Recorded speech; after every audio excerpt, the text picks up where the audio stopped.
Salut à tous, ravi de vous retrouver à Charolles, une petite ville située dans la région du Charolais. Aujourd'hui, on est à l'Urban Rural Ride, un événement qui regroupe plusieurs sports urbains. On va parler de cette manifestation, mais on va surtout se concentrer sur le BMX Flat. Allez, je vous souhaite à tous la bienvenue dans l'Immersion Freestyle. Immersion Freestyle. Une création UGN Production.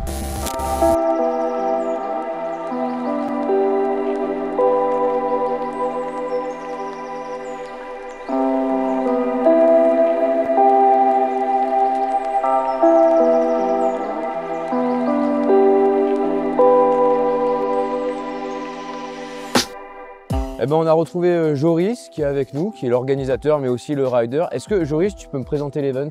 Pas de souci. Du coup, écoute, l'événement il se déroule déjà très bien. Et l'événement, c'est quoi? L'Urban Rural Ride. À l'origine, en fait, c'est apporter le sport urbain en milieu rural. Du coup, là, on est vraiment au milieu de nulle part. Tu peux le voir, Charolles, c'est un lieu où il y a 3000 habitants. On est vraiment en pleine campagne dans le 71. Et du coup, je me suis dit, vas-y, on va organiser une compète de BMX. Mais le problème, quand on organise une compète, qu'est-ce qui se passe? C'est que les gens, ils viennent, ils restent 1 heure et ils se barrent. Du coup, on a créé vraiment un festival autour de la compète internationale de BMX. On a une aire de rétro gaming, où on est actuellement, avec des vieilles bornes d'arcade, des vieilles consoles, etc. On a une compète de roller slalom et des initiations. On a du breakdance, du basket 3x3, pareil, initiation, compétition. Des shows freestyle extérieurs avec de la trotte, du trial et du BMX, cette fois-ci avec des modules.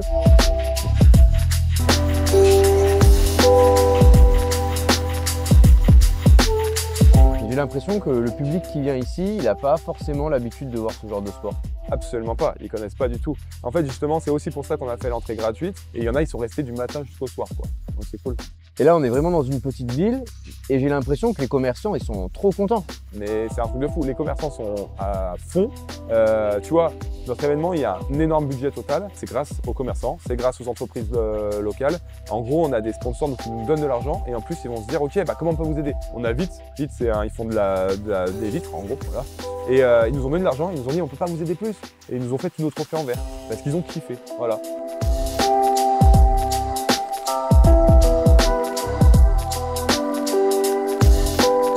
On va se concentrer maintenant sur le flat, puisque on sait que tu es rider, on sait que le flat c'est quand même ton bébé, même s'il y a beaucoup de choses que tu apprécies dans ce festival.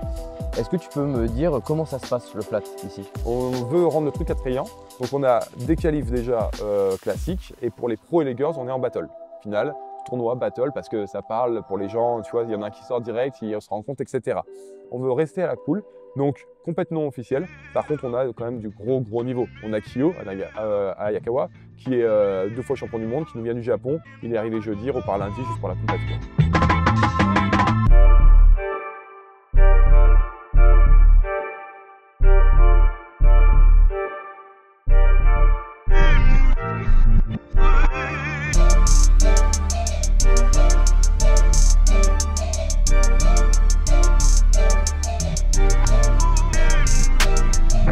Et comment ça jugué le flat?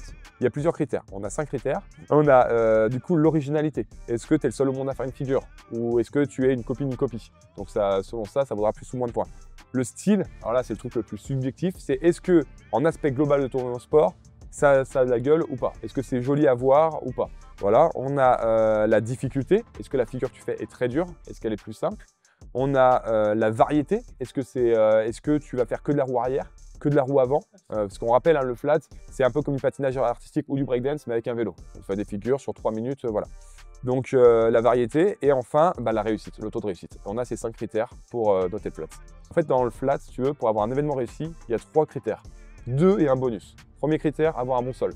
On a franchement investi dans un bon sol et on est très content de ça, ils sont tous contents. Deuxième, avoir des bons juges, on va se mentir. On a 3 juges internationaux, donc ça c'est cool.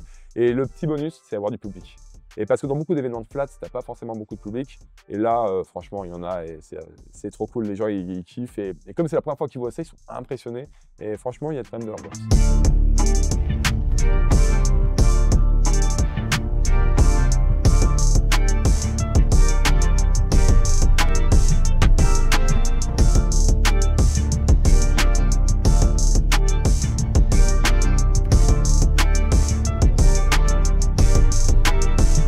Et l'an prochain alors, qu'est-ce qui se passe? Eh ben, l'an prochain, rien.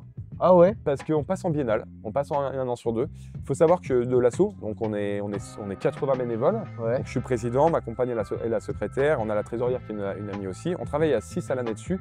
C'est énormément de boulot et on est tous bénévoles. C'est-à-dire que malgré la taille de l'événement, il n'y en a pas un seul qui se rémunère, c'est zéro.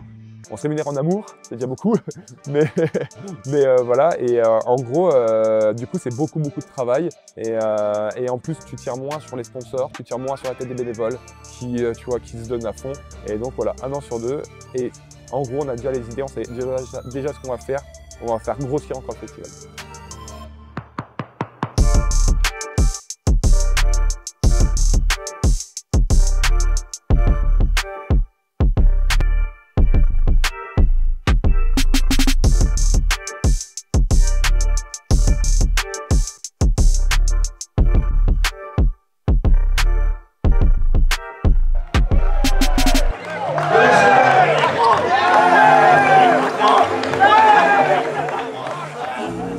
Et bien voilà, cette petite immersion c'est terminé pour aujourd'hui. J'espère que vous avez bien kiffé. N'hésitez pas à nous donner de la force en vous abonnant et en mettant le petit pouce de l'autostoppeur. Moi je remercie très fort Charlie qui était à la caméra avec moi, Marion et Joris pour l'organisation de cet événement qui est incroyable. Je vous remercie vous d'être restés jusqu'à la fin de cette vidéo. Bon allez, trêve de blabla, on se retrouve très vite pour un nouveau numéro. Et d'ici là, si vous allez rider, kiffez bien. Allez, salut tout le monde, ciao ciao.